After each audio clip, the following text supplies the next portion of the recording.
Welcome to Resolution, an initiative of Josh McDowell Ministry. Here we equip you to help youth overcome hurts and struggles and start thriving in life with Christ and others. I'm your host, Bennett. Welcome to Season 1.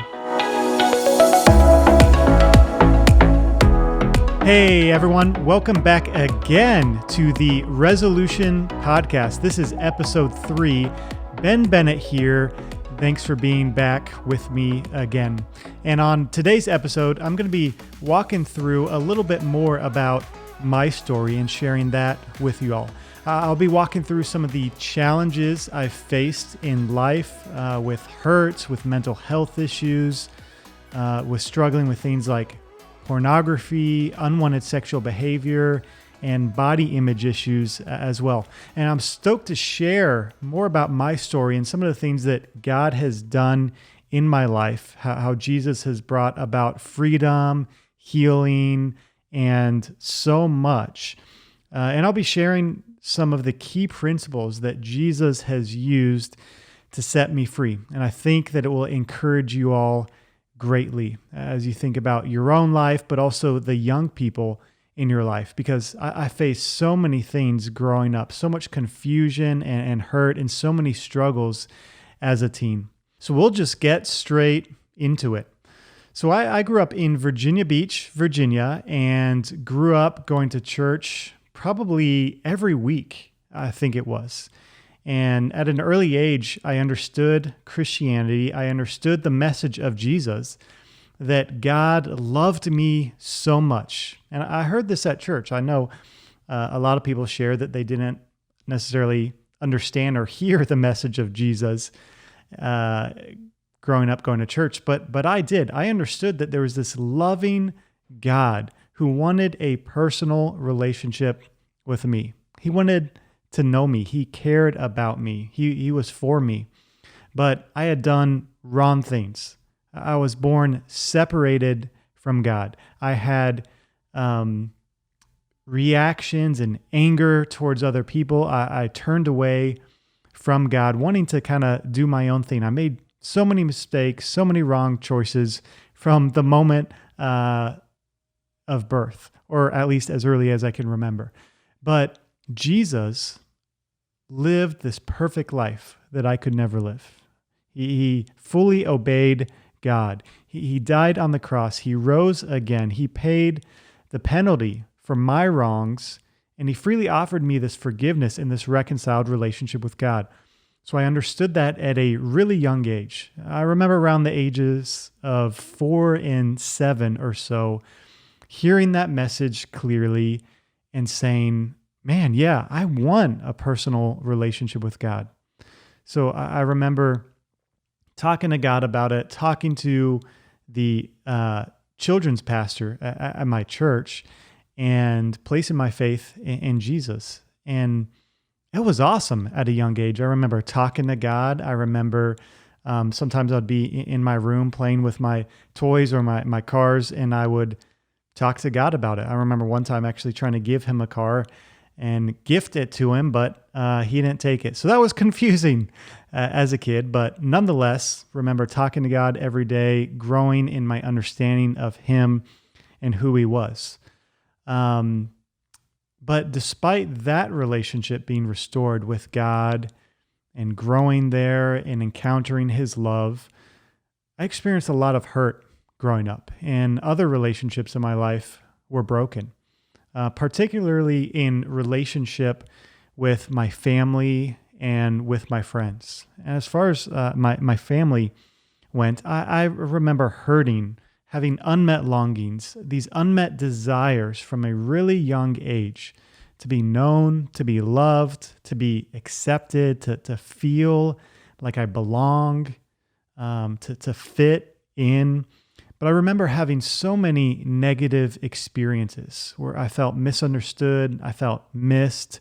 A lot of this happened in relationship with my dad. And to be clear, he and I have talked about a lot of these things to this day. God's continuing to bring reconciliation and restoration in our relationship, and things aren't the way now that they were then. But at a really young age, I remember getting in trouble a lot. And I remember when that would happen, my dad would often lash out at me, respond with harsh anger. I remember living in terror of my dad, fear, wondering when's the next time that I'm going to get in trouble? When's the next time that I'm not going to measure up? I remember him lashing out, spanking me aggressively, being so angry, harsh words directed towards me. And over time, I started living in so much fear and resenting my dad. I often felt like I couldn't measure up to his expectations. I remember experiencing his disapproval over and over again. If I did something wrong, his sternness directed towards me, getting in trouble, getting sent to my room, him coming in, angry, being punished, being disciplined, being hurt again and again, and not feeling reconnected after those experiences, but feeling again and again that I didn't measure up, that there was something wrong with me, and like I just couldn't meet the expectations or do things right that he expected. In addition to that, I remember often, again and again, jumping from friend group to friend group, trying to find acceptance. I remember being bullied for my faith in Jesus, for the way I looked, the music I listened to, the way I chose to dress, for being a little bit overweight, the way I talked, you name it. It seemed like there was thing after thing after thing of ways that I couldn't meet the expectations that people had of me. And I know today, kids can be so critical. Sometimes it can be just joking around and playing, but sometimes it can actually really hurt and leave quite an impact in people's lives. But I remember in my life constantly feeling like I couldn't measure up. I couldn't meet the expectations of people around me. And I remember one time when I was about the age of 10, I was in the back seat of my parents' car with my friend, and we were both with my family headed to the pool. And my friend and I, his name, I'll call him Kirk. We were headed to the pool. We both had our shirts off, and we were looking forward to swimming. And it was a hot summer day. But I remember him looking at me and saying, "I'm fat, but not as fat as you are." Just so blunt right in that moment. But those words cut deeply because for a couple of years at that point, I had realized that I was a little bit chubby and I felt some shame about that. But his words in that moment all of a sudden became like truth to me. They defined how I saw myself. And from that moment forward, I began struggling so much with my physical image, with wanting to be skinny enough, with wanting to be strong enough, with wanting to be desirable and attractive to other people.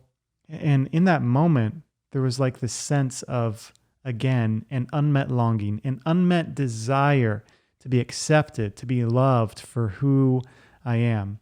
And over again, throughout middle school, throughout high school, I can remember countless times of being criticized for the way I looked, for my faith, for how I acted, constantly feeling like I was less than.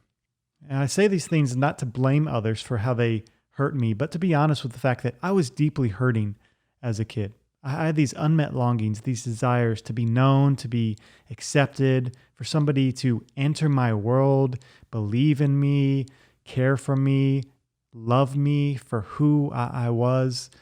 But again and again, I had these experiences.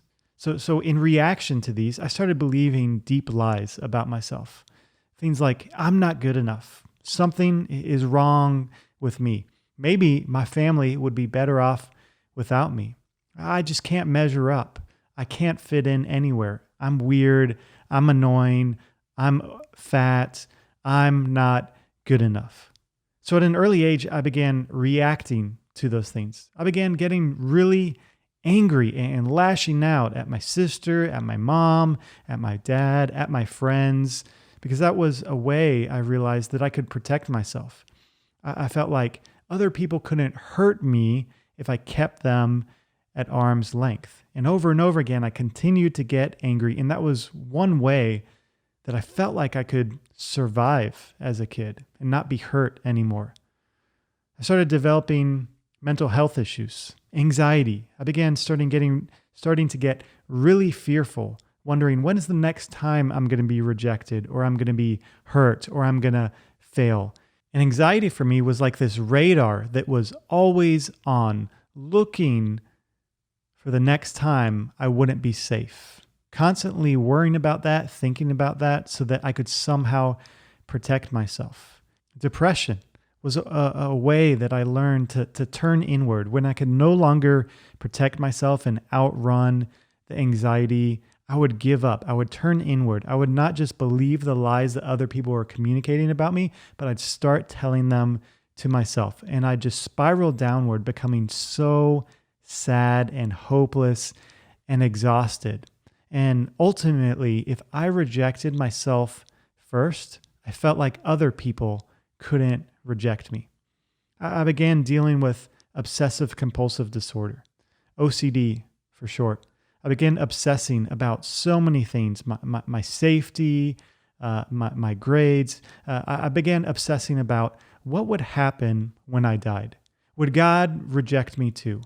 Would I die and meet Jesus face to face, and would he turn his back on me too? So as obsessive compulsive disorder, as OCD began getting worse and progressing in my life, I started obsessing about death. I feared death greatly. I started doubting God's existence. I began thinking that every time I doubted God's existence or had a question about it, that I was no longer a Christian, that I was no longer his. So I thought that I had lost my salvation. So I began praying every single time that happened, crying out to God to save my soul. And I began praying upwards of 20 times a day, 20 times that God would save me. I lived in this cycle daily of torture, of pain, of hurt, and I wasn't talking to anyone about it. That's one of the things that made it so difficult. I didn't share what was going on because I learned growing up that people weren't safe. So it just kind of seemed like it was me and God, but I thought that God was going to abandon me too. It was so difficult. And eventually it got so bad that I wished I had never been born. Because I thought that would have been easier than to deal with the pain, with the hurt, with the obsessions that I was dealing with. But soon I needed something more. I needed something more to escape the pain in my life that I was experiencing, and ultimately to try to find the fulfillment of the longings, the acceptance, the love, the attention that I so desperately craved. I found hardcore pornography, and I still remember the first time I saw it. My friends were into it. This was around the age of 12 or 13. They were regularly viewing pornography. They introduced it to me. And the first time they showed it to me, I was shocked. I was disgusted. I got up and I left the room. And the momentary warmth it brought my cold, isolated heart, brought me back again and again and again. It captured me. It kept pulling me back as I tried and tried to push away. I didn't know who to turn to. I didn't know how to find help. And I sure didn't know what it would cost. That it would cost 12 years of my life, 12 years of agonizing self-hatred and failed promises to stop.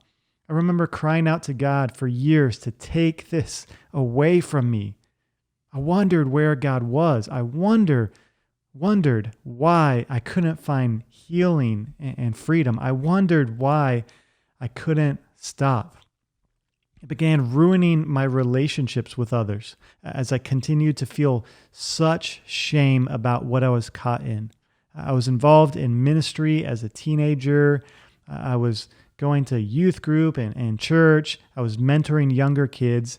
But for some reason, I felt like I just couldn't get it together. I couldn't stop going back to pornography as much as I tried to stop. I tried everything, praying, memorizing scripture, making promises, telling God, this is the last time I will go back to it. But no matter what I tried, I couldn't stop. As I began isolating more and more, I was shut off from other people, not talking about what was going on within me. I remember going days at a time after viewing pornography from not really talking to anyone, not talking to God. It was a miserable existence. It was so painful. What I went to pornography to get was the exact opposite of what it gave me. I went to pornography to get love, acceptance, attention, but it just left me feeling more rejected, more hopeless, more alone. It was tragic. In addition to that, I felt even further away from God. He wasn't turning his back on me, but as I continued to turn against him again and again and again. And I wish I had known what it would cost, the pain, the damage to relationships, the me starting to see women and others as objects of my affection, of my desires, rather than as human beings. I wish I had known how much of pornography is actually sex trafficking, and the people in the industry are manipulated and abused and coerced, and I was contributing to that. I wish I had known about the lack of consent. I wish I had known that it would have led to an addiction that rewired my brain, that made it so difficult to stop. I wish I had known how far it would take me, what it would leave me without, and the devastation that it would have caused in my life. Ultimately, pornography gave me the exact opposite of what I went to it to gain. I wanted love, attention, acceptance, the sense of belonging, but it left me feeling more hurt, alone, isolated, and shame, more rejected than I could have ever imagined.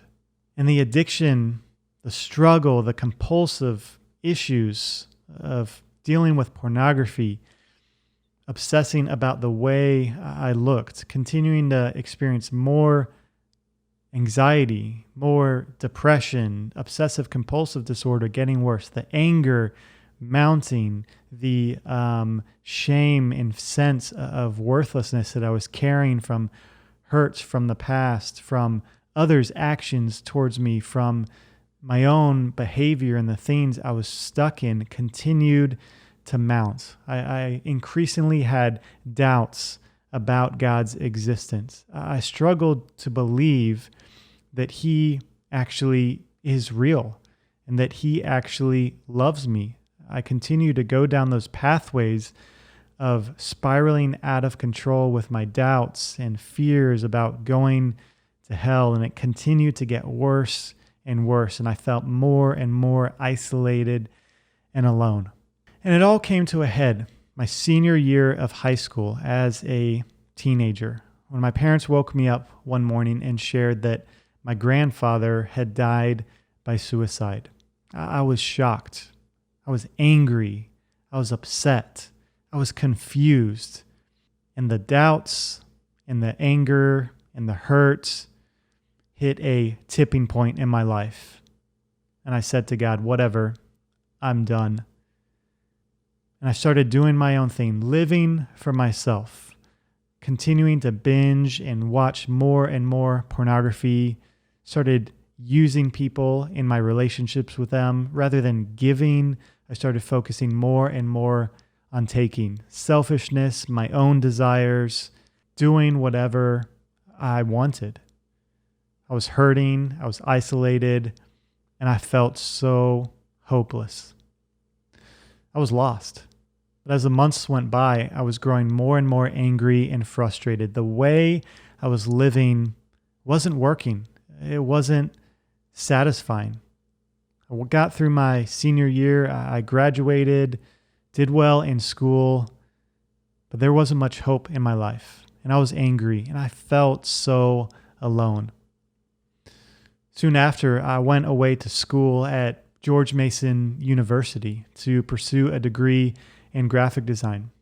And I went there because I had met some people who were so kind. They were so loving. For one of the first times in my life, I felt accepted and loved for who I was.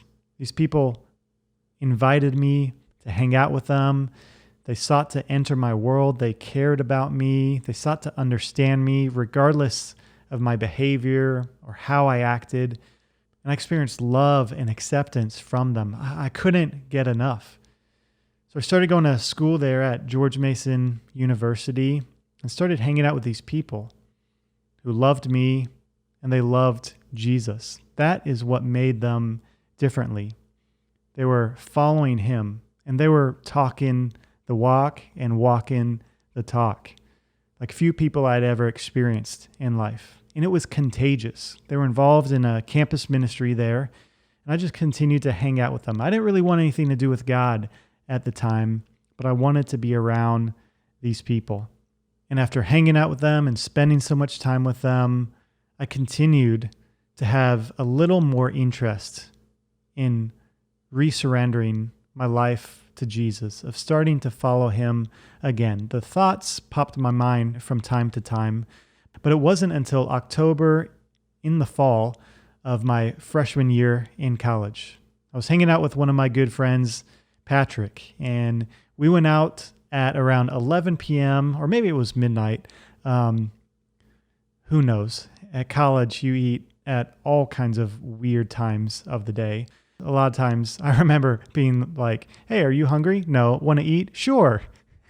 It's just like, what else is there to do? Hang out, eat food, go to class, living the dream. College was awesome. But I remember hanging out with my friend Patrick, and we, late night, were eating Vietnamese food, just hanging out, catching up. And all of a sudden, he looked at me and said point blank, do you have a relationship with God? And in that moment, I was wrecked. I started tearing up. I didn't really know what to say. I couldn't get words out. And soon, I just started weeping. So Patrick, the good friend he was, he slammed down some money on the table, and we walked out to his car. And he just was there for me. He didn't demand me to share what was going on, but he was like, when you're ready, I'd love to hear what's going on, what you're processing, what you're experiencing. And he sat with me. And it was about 30 minutes before I could get words out, before I could open up to him and share about all the doubt, the hurt, the pain that I experienced in life, the fears of going to hell.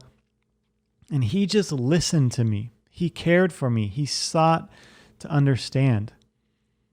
And that was a turning point in my life where I started to open up more and more to talking about what was going on in my life, to experiencing the love of God through other people. And it started with Patrick being there, being willing not to try and fix me, not to try and answer my questions, but to listen to me, to affirm my feelings, to hear me out. And Patrick and I met up from time to time over the following months. And about 3 months later, I surrendered my life to Christ again. I was so sick of the way I was living, the anger, the doubts. It wasn't working. It wasn't satisfying. I remember showing up to the campus ministry weekly meeting, and I hadn't been before as a student, but I remember for some reason, all of a sudden being open to going. I went and I was hit with the love and acceptance of God like few other times I had experienced. I was weeping there once again and felt so loved, and friends were coming around and supporting me and so glad to see me. And they knew that I didn't really want much to do with God until that point. So they were so happy to see me there and so encouraging. And that marks the point in my life where I began running after Jesus, following him, and seeing him bring more and more restoration in my life. And while that spiritual component of my life continued, and I began to walk with Jesus and lead Bible studies and mentor other people and grow in my relationship with God, there were so many issues in my life that continued, so many hurts that were unresolved, so many struggles, so much anxiety, and my addiction to pornography, and the shame I felt about myself, and the obsessions I had about the way I looked. So much of that continued. And it wasn't until I was about to graduate college that I got just so sick of feeling anxious, of doubting God's existence, of continuing to go back to pornography again and again, of eating and overeating and undereating and ultimately gaining over 100 pounds. My life continued to spiral out of control. And it wasn't until then that I had an experience where I was sick and tired of being sick and tired.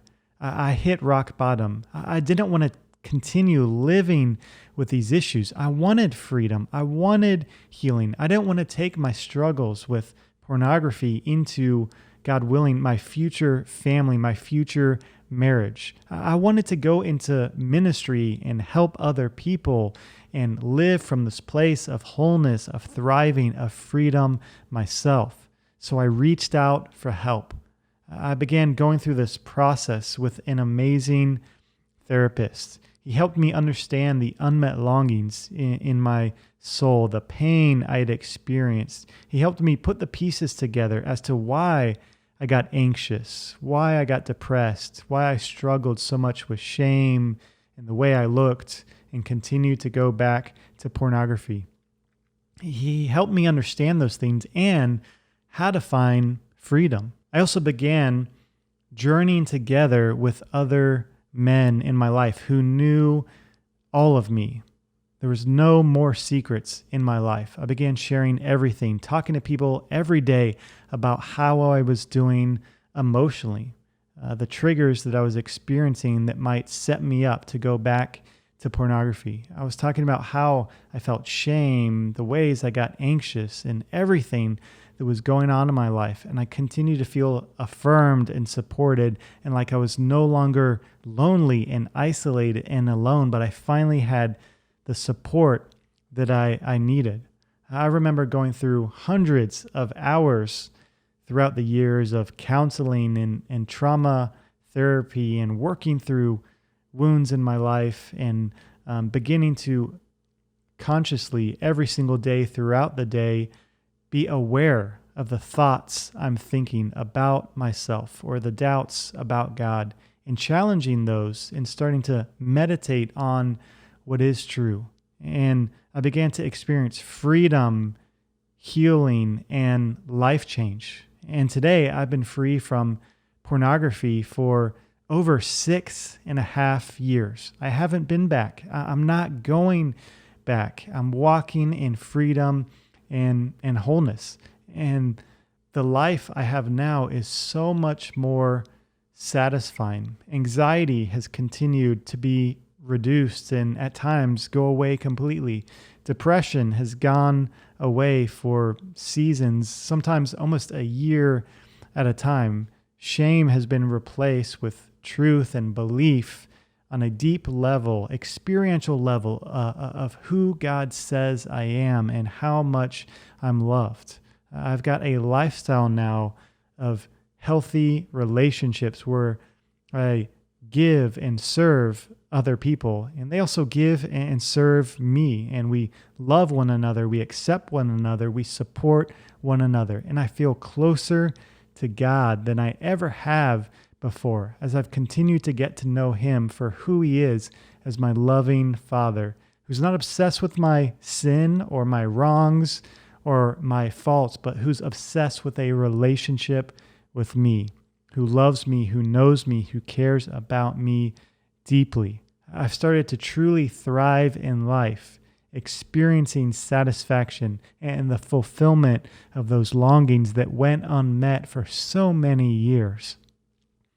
And I went on to work for this campus ministry for 6 years. It was the same campus ministry where I encountered Jesus and God's love through these people that were involved in this campus ministry at George Mason University. And I was involved in that ministry all throughout college and grew in my faith and my relationship with Jesus and started sharing Jesus' love with other people. But I went on to work with this campus ministry for 6 years, and I started to help others, missionaries, students, male, female, up and down the East Coast and eventually all over the country, find freedom and healing from these hurts, from these struggles that they were stuck in, like I was for so long. I worked with so many young people, late teens, early 20s, who are struggling themselves with shame, with mental health issues, with unwanted sexual behavior, with pornography.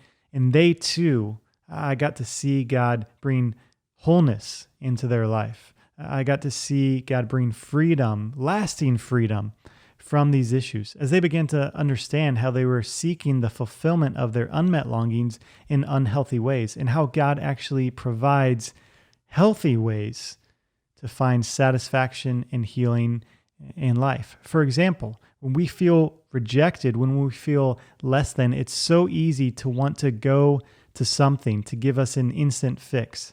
Social media, looking at the number of likes, or just checking out on social media and scrolling. Or maybe it's going to pornography. Maybe it's sending an explicit image for the desire to be accepted or get attention from someone. But God offers for all of those things, the root of all those things, the rejection and unmet longing for acceptance, God offers something that is greater, that will satisfy us.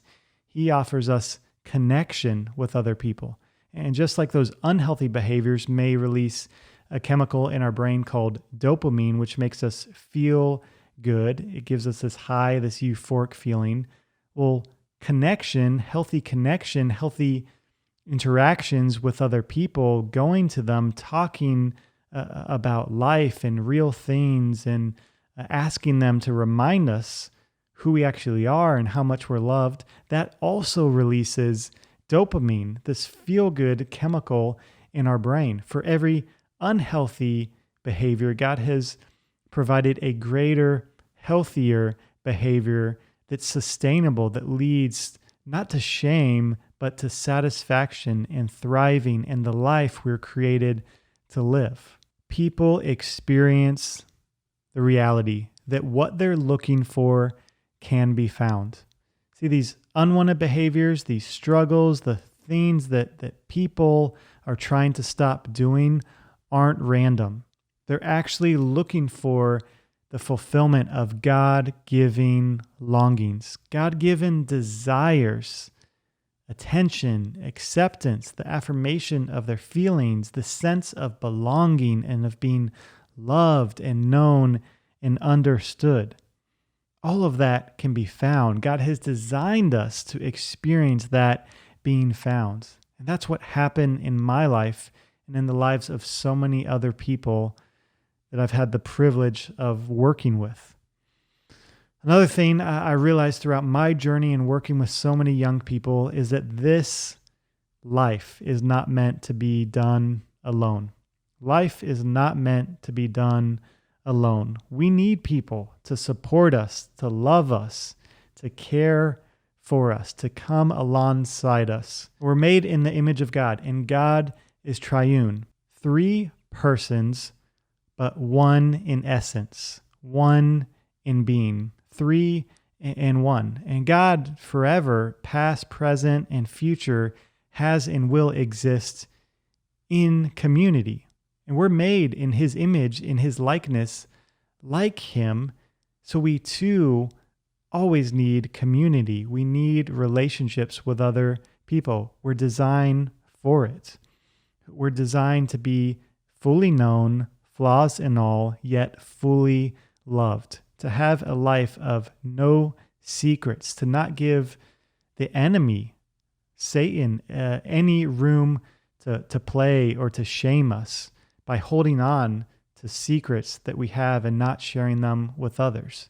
It is so freeing to take the things that we are so ashamed of that we thought we would go to our grave with and to share them with another safe person who's not going to condemn us, but who's going to love us and accept us and remind us that we are loved, that we are accepted by God through Jesus. Another thing I have continued to see in my own life and the lives of other people is that we're hurt experientially in relationships, and we have to be healed experientially in relationships. It's those experiences of pain, of loss, of rejection, of unmet longings that we start to interpret those things and view ourselves as not good enough or inadequate.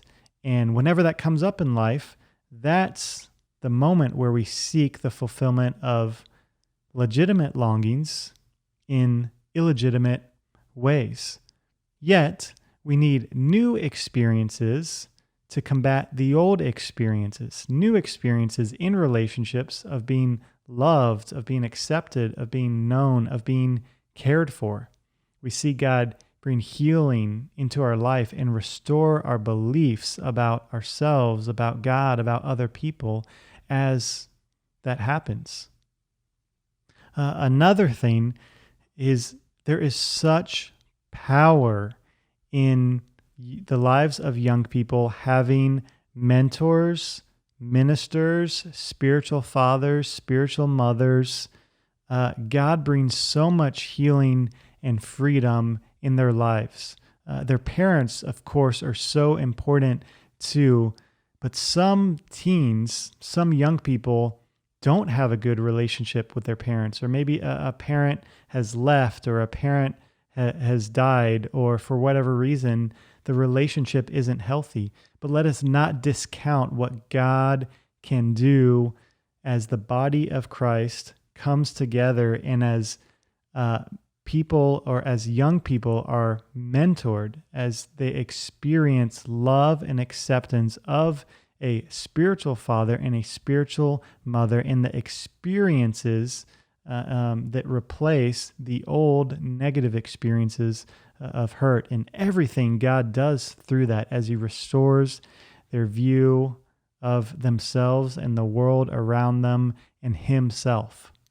And throughout all these experiences of hurt, of pain, of struggles, and the freedom and healing and answers that our God brought me in my own life, I became so passionate throughout the years to reach the next generation, to help them experience a good God, a good Father who loves them, who accepts them, who is for them, who wants to heal them, who is not obsessed with their sin, but already died and rose for it and wants to forgive them and bring a life of thriving, of satisfaction, of wholeness to them. And He doesn't want to stop with them. He wants to impact their friends and everyone around them. And this next generation today is struggling with so many things that I have struggled with and found healing and answers and freedom to. And God has so much to say about anxiety, about pain, about hurt, about why we do the things we do and how we react to them and get stuck in these patterns that take us away from the thriving life, the life of God that we were intended to experience. Yet at the same time, He has so much grace and love and forgiveness that He lavishes on us, and He continues to invite us into something greater. Let us remember that it's His kindness that leads us to repentance. It's His kindness that leads us to repent or to turn around. He doesn't ask us to give something up and to stay empty. No, when we surrender things in our life, He promises the fulfillment. It may not look the way we expect it to, but when we start to turn from our fear to trust in Him. He offers us greater satisfaction and thriving. When we turn from our unwanted sexual behavior, from going to pornography when we feel shame or rejection, and we turn to Him and to other people and experience healthy connection, we experience sustainable satisfaction, free of shame, free of hurting other people. We experience a better life. For every unhealthy behavior, God has provided a healthy behavior that gets us further to a life of purpose, of satisfaction, of thriving that we were created to live. And that's what God wants to offer teens today and this next generation. People are hurting. They're longing for something more. And Jesus has designed them to experience that fulfillment here and now. It doesn't mean that everything will always be awesome and perfect and life will be free of pain or hurt. No, those things may and will still continue, but there is great freedom and healing now. There's great thriving and satisfaction and fulfillment now as we walk in the ways of the life we were designed to live, following God, experiencing Him, turning towards Him, encountering His love, and making an impact in the world around us by inviting other people to experience the message of Jesus. So I want to encourage you today to share your story, with a safe person, somebody who's not going to condemn you or reject you, but who's going to be there for you and support you and care for you. Get help for the issues that you're struggling with. If you're dealing with something and you're wondering, should I see a professional, a counselor? Should I do that? The answer is probably yes. There's no harm in seeking out help. Just like when we have physical symptoms in our body, and sometimes we'll go to the doctor or the emergency room, if we're having emotional problems or struggles or questions, why not do the same? Why not go to a doctor, to a professional who's going to help us figure out what's going on in our next step? I want to leave you with this thought today. It gets better. I believe God wants to redeem and use the parts of your story that you'd rather ignore. God is a God of redemption and of restoration. I've experienced that in my life. Josh has experienced that. So it's go time. Let's offer this resolution to young people today. Help them find resolution for the unresolved areas of their life, their questions, their hurts, their struggles, because God has a lot to say about it, and we get to be a part of it. Remember that your story matters. You never know the impact of your story on someone else. How sharing your story, how identifying with the struggle that someone else is experiencing could bring hope in this feeling in their life that they are not alone, and how you, in those moments, could offer the hope of Jesus and what God has done in your life to them. You never know how God might use your story in the life of someone else. So think about the young people in your life, those that may be hurting too or struggling too. How can you move towards them? How can you engage with them? How can you ask them what's going on, what they might be struggling with, what doubts they might have, and how can you just sit and listen to them and affirm their feelings, their experiences, and not necessarily right away offer advice unless they ask for it, but just be a listening ear. In our day and age where so many people feel hurt, misunderstood, lonely, what an opportunity we have to move towards young people and listen to them and enter their world.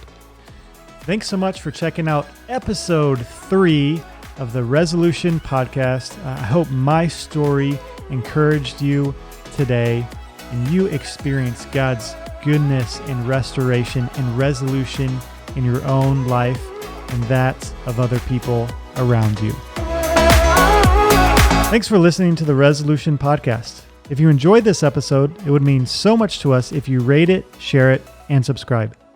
To be part of the global resolution movement, connect with us on social media and YouTube @Resolution Movement. That's @Resolution Movement. And check out resolutionmovement.org for more information and resources. See you soon.